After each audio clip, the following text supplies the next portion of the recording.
Did I miss a question? Lee, please explain the three-step sniff test. Yeah, so a couple things I want to show you before I explain it. The three-step sniff test is a really great tool. It saves you a lot of time, it reveals a lot of valuable information, and it gets you closer to that winning trade plan without committing a ton of work to the UTA spreadsheet until the sniff test has kind of let the cream rise to the top.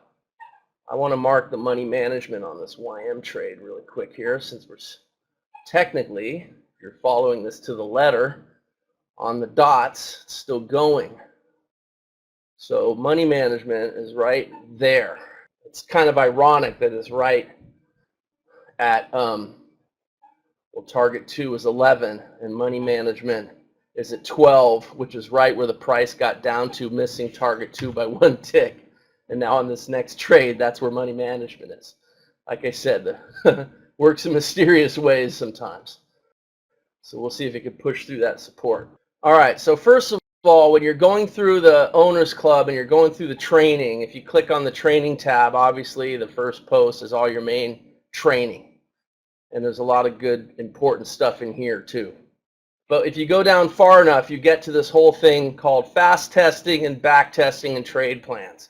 This is where you're going to learn about the three-step sniff test and the process of your own proof of concept and pre-production work that you should do so that you can trade with confidence and belief that you have a trade plan that's going to grow your equity, regardless of what happens today, right? So this is very important stuff. Now, if you get over to trade plans itself and click on that, the very first post in here should be in the training tab, but because it's so applicable to trade plans, I put it here in trade plans. Some words about trade plans. Go figure. Anyway, it talks a lot about some of the inputs in the calculator and what it takes to create what you want to do, things you want to think about. This is a really important post, okay? Here's your three-step sniff test. It's all right in here. The simple process is. But this is a really important post. You can see that there's a lot of words in there, but go through it step by step. There's a lot of valuable advice in here about building your trade plan. And if you stick to these concepts, you're going to do really, really well. You don't want to be that person trying to trade. You want to be the executioner. You want to be that cold-blooded CEO, leader of your trade business. Don't just be that lamb being led to slaughter the guy trying to trade. Human beings make terrible traders. These concepts that are in this training will save your bacon. It'll save you. It'll help you so much. You stick to it.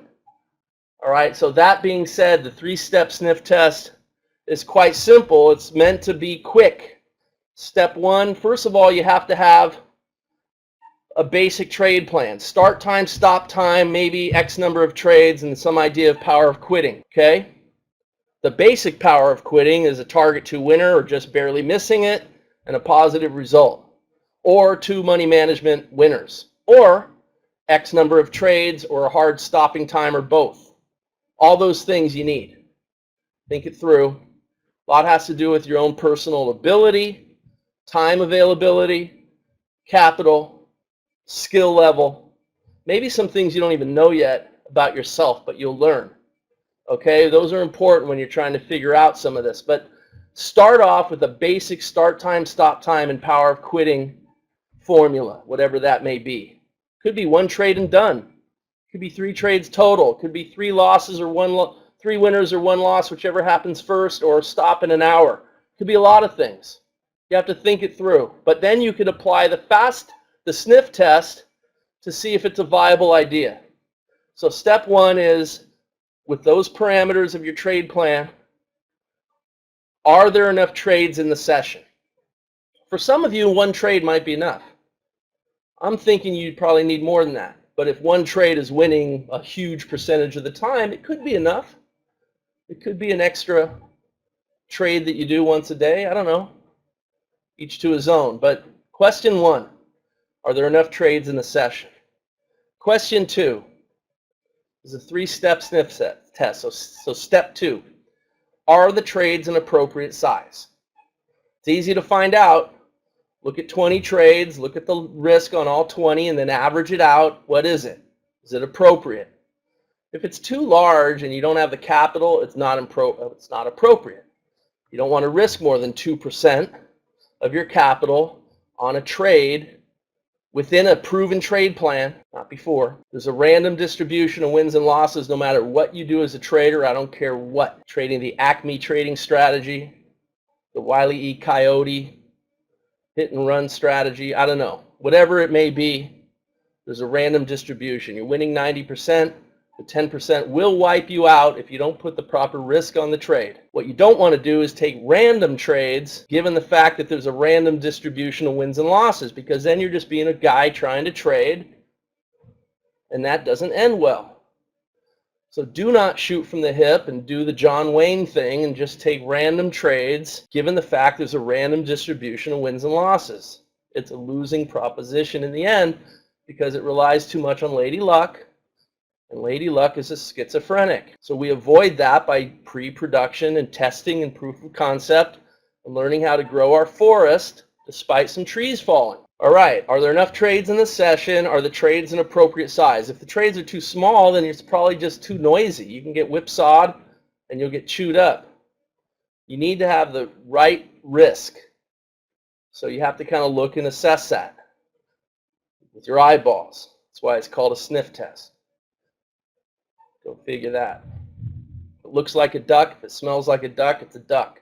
If it walks like a duck, it's not a pigeon. The third test is, can you quit with a positive result a majority of the time while controlling your drawdown with minimal and efficient trading? That's the goal of the strategy. So the fast test is the third step. So you just count winning and losing and break-even sessions. Make 3 columns, go back, look at 100 plus sessions. It won't take you very long. Click through bar by bar. Don't cheat. Don't look ahead. You want to think through each trade. It helps you with your brain and your repetition and figuring it out in your mind. Learning how to be really good on that bicycle, so to speak. By the way, the YM did come down and hit money management. If you're in that short trade, move your stop down. Took a long time, but it did it.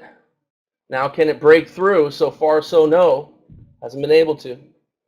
But if it does, and it worked its way to target 2. Take 4 trades today, but that'll be power of quitting. Okay, so the fast test, you just chicken count it, right? Winning session, put them 1 there. In the column, 1, 2, 3, 4, cross, 1, 2, 3, 4, cross, right? Chicken scratch counting. If you can determine that you're quitting positive a majority of the time, and I like to look at that 75% range as a benchmark, give or take. I mean, you could quit positive 71, 72% and still make a lot of money. The YM able to quit positive in the 80+% range, like I've been saying, and others too. The point is, you want to be able to quit with a positive result most of the time. So if you've got, let's say, just as general numbers to think about while you're doing your fast testing, you'd like to be able to quit positive 75% of the time, break even anywhere from 2 to 6% of the time, and accept a losing session anywhere from 15 to 20% of the time. That formula is a winning business. That is a money-making business. You can achieve your financial goals in life with that formula, provided that the winners are big enough, right? You have to be able to have a big enough winner to offset your costs, because if you're just getting 1-tick winners all the time, that's not going to get it done. So once you've finished the 3-step sniff test, and maybe you've done that to 5, 6, 10, 12 charts, the 2 or 3 best ones will present themselves to you. The cream will rise.